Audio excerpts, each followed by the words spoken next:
ये तस्वीर देख रहे हैं दोस्तों, ये तस्वीर है हिम्मत की, भरोसे की। ये तस्वीर बता रही है कि देश किसी भी सूरत में अपने देश के लोगों के साथ खड़ा है, मुश्किल से मुश्किल घड़ी में भी, हर तरह की परिस्थिति में भी। इस तस्वीर में आपको एक नेवल शिप दिखाई दे रहा होगा और इसके पीछे एक ऑयल टैंकर भी नजर आ रहा होगा। ये जो नेवल शिप है ना, वो है इंडियन नेवी का आईएनएस त्रिशूल। और जो ऑयल टैंकर आपको दिखाई दे रहा है वो Indian crude oil tanker MT Compass है। और ना केवल इस टैंकर को आईएनएस त्रिशूल एस्कॉर्ट कर रहा था, बल्कि इंडियन नेवी का चेतक हेलीकॉप्टर भी इसकी सुरक्षा के लिए इसके आसपास उड़ान भर रहा था। ये 9 अगस्त की तस्वीरें हैं। तब इंडियन नेवी के इस फ्रिगेट ने क्रूड ऑयल लेकर आ रहे एमटी कंपास को सुरक्षित डेंजर जोन से बाहर निकाला और अरब सागर के सुरक्षित इलाके तक उसे एस्कॉर्ट किया था।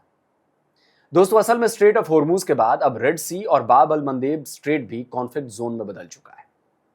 स्ट्रेट ऑफ हॉर्मूज में भारतीय जहाजों और भारतीय क्रू वाले वेसल्स पर हमले के बाद अब रेड सी से भी इंडियन वेसल जो है वहां भी हमले का शिकार बन रहे हैं। 4 अगस्त को ओमान के पास इंडियन फ्लैग वेसल एमएसवी फैजे नूर ओलिया को एक विस्फोटक से भरी बोट से टक्कर मार दी गई थी। इस टक्कर के बाद धमाका हुआ और फिर यह वेसल रेड सी में डूब गया। हालांकि इसमें सवार सभी 14 क्रू मेंबर्स को बचा लिया गया था, लेकिन इस हमले ने रेड सी के रास्ते होने वाले ट्रेड पर भी खतरे की घंटी बजा दी है। इससे पहले स्ट्रेट ऑफ हॉर्मूज और यहां तक कि रूस और यूक्रेन की जंग में भी ओडेसा पोर्ट के बाद 2 जहाजों पर हुए हमलों में भारतीय क्रू की जान जा चुकी है।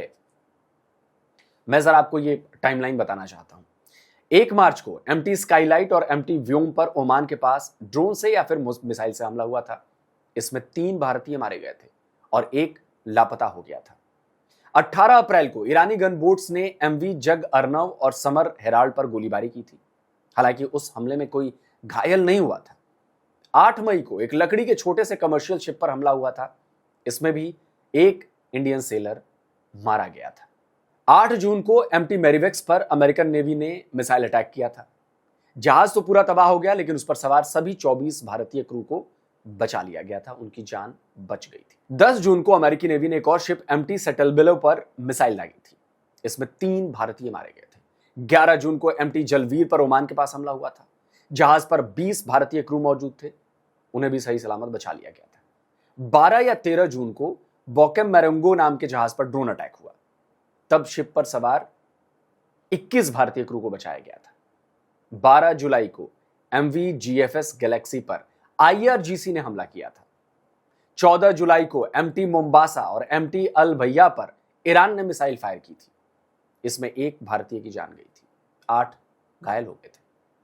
24 जुलाई को एलपीजी टैंकर मेडा पर हमला हुआ। हालांकि तब भी 28 भारतीय क्रू मेंबर्स का रेस्क्यू किया गया था।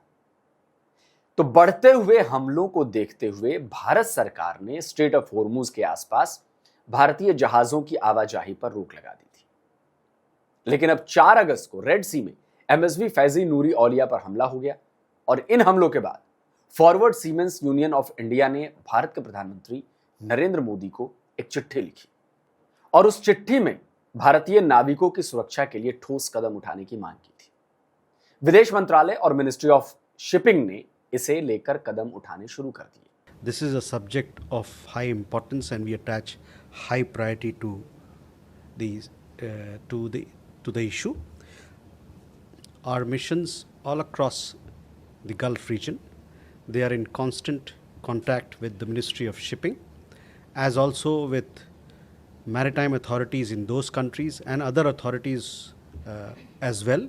लेकिन भारत सरकार यही नहीं रुकी, उसने रेड सी एरिया में इंडियन नेवी की तैनाती कर दी है। Anti air missiles, land attack मिसाइलों समेत और भी कई घातक हथियारों से लैस आईएनएस त्रिशूल और इंडियन नेवी के fast combat logistic and repair fleet tanker INS Aditya को रेड सी के मिशन पर भेजा गया है।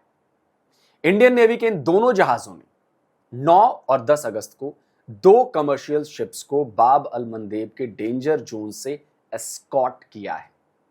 देखिए, इंडियन नेवी के वेस्टर्न कमांड ने ट्वीट करके इसकी जानकारी दी है। ट्वीट में लिखा है, आईएनएस त्रिशूल और आईएनएस आदित्य ने 9 और 10 अगस्त 2026 को बाब अल मंदेब जलडमरू मध्य के ज्यादा जोखिम वाले इलाकों से कच्चे तेल के टैंकरों, एमटी कंपास और एमटी थलट्टा को सुरक्षित रूप से गुजरने में मदद की। इंडियन नेवी जरूरी ऊर्जा कार्गो की सुरक्षित आवाजाही सुनिश्चित करने और भारत के समुद्री हितों की रक्षा करने के लिए प्रतिबद्ध है। और दोस्तों, इसी ट्वीट में एस्कॉर्ट की वो तस्वीरें भी थी जिन तस्वीरों को मैंने अभी आपको दिखाया थोड़ी देर पहले।